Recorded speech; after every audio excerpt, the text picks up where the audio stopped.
Aray, aray, aray. Lubak na more, lubak po more.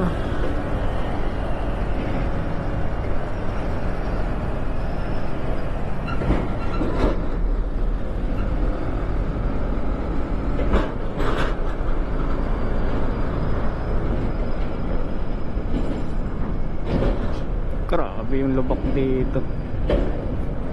Ang lalaki kasi, oh. Ang lalaki kasi ng mga trucks. Grabe yung truck dito. Ang haba. Kasi nga nandito tayo sa pier.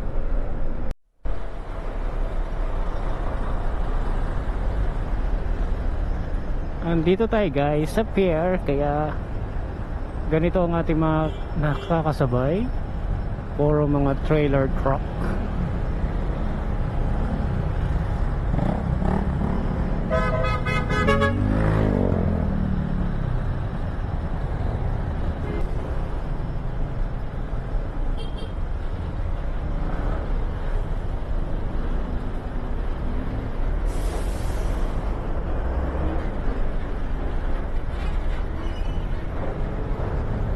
Grabe mga yan.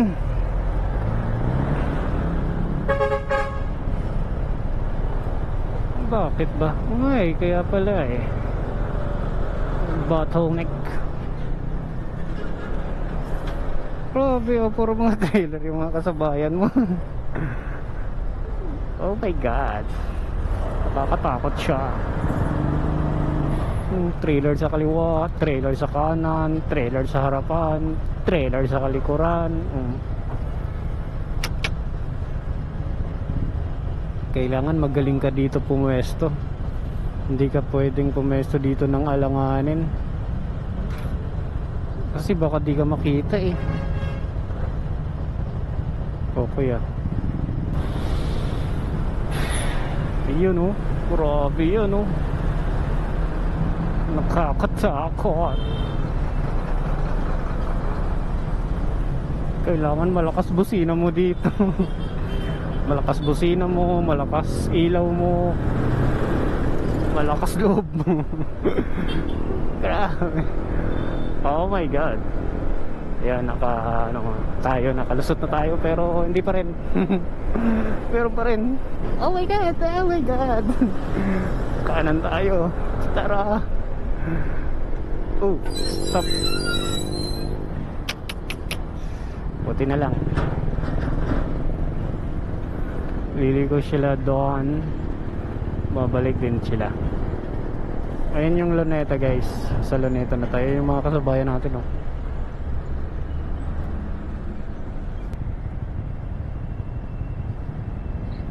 Yun yung mga trailer guys. So 1, 2, 3, 4 4 agad na nakapila din eh. Sakop agad nila yung ano eh, kalsada, 5 lane.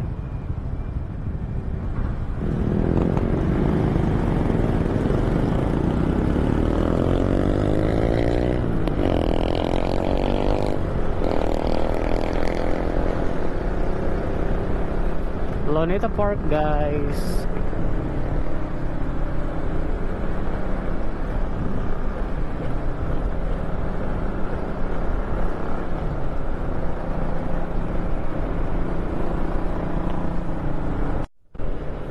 Tara guys, samahan nyo ako mag-ride sa Roas Boulevard. Time check 10:24 ng gabi. At ang araw ngayon is Friday. So ito siya.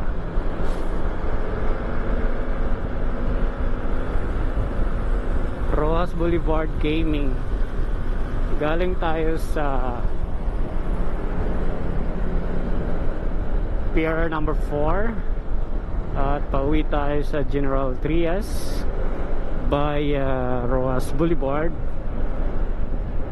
So maluwag pala no, Friday ngayon maluwag kasi alas 10 na eh, 10:25 na to be exact.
Sa ating kanan ay yan yung tinatawag na Dolomite Beach. Iwan ko lang kung maganda pa ngayon. Sa panahon ni Pangulong Duterte is napakaganda dyan.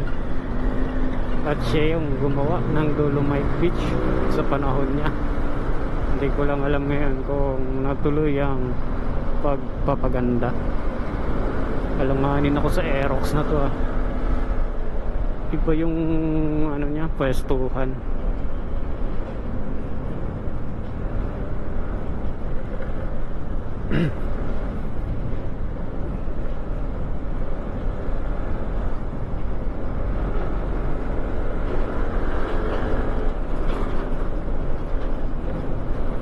May mga kasabay pa rin tayong mga trailer truck pero hindi ganoon kadami. Hindi kagaya doon sa pier, marami. Okay, ayan na yung PCC. PCCP ba yun tawag? Hindi ko alam. Lagpas na tayo guys. Lipad. Dito tayo sa kaliwang side banda. Kasi magtutulay na to. Ayan. Unang flyover ng ating madadaanan dito sa Roas Boulevard. Pag papunta ka ng Cavite, dapat dito ka sa left side. Kasi doon sa right side is pa U-turn yun, pa SMOA yun, or pa seaside. Pero kung gusto dito ka, pa Cavite ka, pa Baclaran ka, dito ka sa kaliwang side. Ito ang unang flyover na madadaanan natin.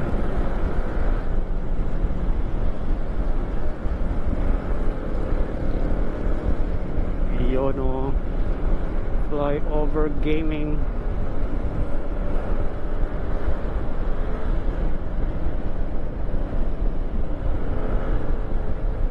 Tapos may pangalawang pang flyover, papunta naman yun sa ano talaga, sa Baclaran na. Ross Boulevard pa rin to.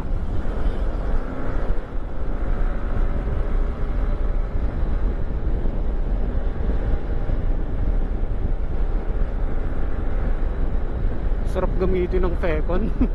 Sarap. Puro ka lang lumulutang oh. Malubok yan guys. Tad-tad talaga sa kanya eh. Tad-tad yung mga lubok. Walang baby sa akin. Tagtarin mo yung lubak. Ginawa ka para dun, di ba, Fecon? Hindi, gusto ko lang talaga siyang ano. Kaya ito yung dala ko eh, kasi sa driving habit ko.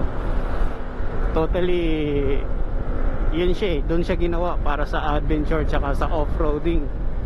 So kung ganyan lang, hindi niya kaya, ano na yung pangalan yung pag-adventure, di ba? Eh, basic lang naman yung mga lubak-lubak na yan. Kalsada to eh. Hindi naman to off-road eh. Yan, kaliwa rin tayo. Side na to. Kasi flyover. Ngayon lang ako nakadaan dito guys, na masyadong late na or gabi na. At sa Pier 4 pa tayo nagsimula. Yun o. Pagbaba natin ito guys, sa kaliwa natin is Baclaran na. Diba? Bilis. Ouch! Yung motor pala natin guys is 2 taon na mahigit. At meron na siyang 44,498 kilometers. Although to be exact. Pero napakasulit pa rin. Parang bago. Ang oil na gamit natin dito guys is Motul 540 ba yun? 5WD 540, basta yung tag 400 mahigit na fully synthetic. Tapos ang change oil ko nito is every 2k kilometer nagche-change oil ako. Actually kaka-change oil ko siya nung 44,000. Abangan nyo yung ano, yung full vlog natin about dito sa venture na ano 50,000 odo o biocids. So yun nga, hindi ko siya binibaby. Kung lubak talaga, hindi yung pa-baby lang siya. Yung sagad talaga. Kasi doon naman siya capable sa mga off-roading eh. Kung masira, edi sira. Pero hindi naman nasisira. Basic lang sa kanya kasi malaki at mataas ang travel nito. So shock niya, naka dual shock sa likod, naka telescopic naman yung harap, pero napakalaking tubing yung ginagamit. Para siyang ano, yung isusukatin mo sa isang brand ng ADB tsaka to, napakalayo ng tubing. I mean yung ano, yung tubing, yung inner part, yung stainless na makikita mo, ito nakabalot pa siya ng boots. Pero pag inangat mo yung boots, napakalaki ng tubing, akala mo pang big bike. Kaya solido siya, solido yung suspension niya. And di ko pa nga ito napaparipak eh. 44,000 na, no? At dalawang taon na. So walang repack to, stock pa rin to. Walang repack yung unahan, walang repack yung likuran. At ang maintenance nito ay ako lang po ang tumitira mula pang gilid hanggang sa throttle body. Nagpalit na rin ako ng gearbox, bearing set. Ako na rin ang tumira. Op. Iyon ang disadvantage sa kanya, medyo malaki siya. Hindi mo siya pwedeng isingit ng isingit lang. Kasi ano, malaki talaga siya. Mataba. So nandito na tayo agad sa Coastal Road. Hehe, yan lang. Short video lang. Wala lang kasi akong maisip na content, kundi mag video lang muna. This is Grip Moto.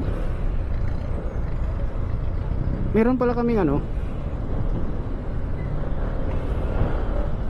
meron pala kaming group ride sa pagbubukas ng FKM Imos. Diyan lang sa may Aguinaldo, sa Imos branch. Meron kasing branch doon, tulad niyan, hindi ko kayang ipasok sa ganyan. Kasi sobrang laki. Meron kasing branch dati sa Imos na nagsara na. So ngayon, nagsara yun kasi mas pinalaki yung branch, naghanap ng mas malaki. Magbubukas sa ngayong ano, September 28, Sabado. Andun kami. Andun yung mga venture user, FKM venture user. Nandun din ako. Kaya kita-kits tayo ngayon, guys. Ay, nako. Ito na yung dulo ng ano eh, Rojas Boulevard eh. Dito sa Coastal Mall. Yun lang, guys. Maraming salamat. So, kung interesado kayong pumunta doon, punta kayo doon. Marami kayong makikitang FKM na mga model. September 28 ang grand opening ng Amos branch. On your grip, bye-bye. Pag diniretso mo yan, guys, ano yan, expressway, bawal tayo dyan.